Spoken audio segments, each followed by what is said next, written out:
Kathleen, so what are the key areas of contention and the potential for any compromise?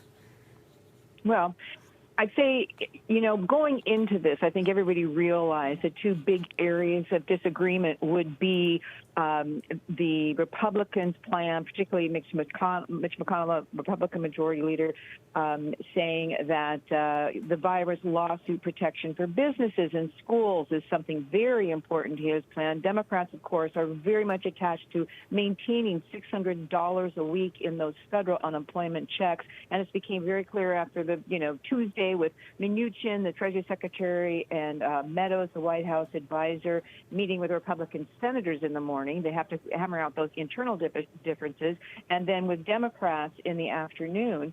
And of course, there is big agreement on giving more money to workers, small businesses, virus aid, but the size of the packages is so big.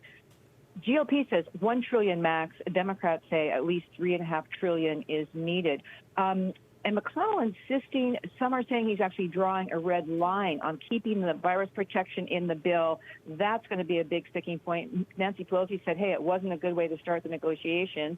And then firing back in a way, the White House Chief of Staff, Mike Meadows, saying, well, Democrats are drawing their own red line on those $600 jobless benefits. Republicans want to cut them back to $200, end up paying people $700. Or 70%, I should say, of their wages before the pandemic. But a very key internal point for Republicans, Ted Cruz, Republican senator from Texas, saying half of Republicans will vote against the $1 trillion plan. Throwing money at this is not going to solve it. But you know what, you guys, there's one area where just about everybody agrees, Republicans and Democrats.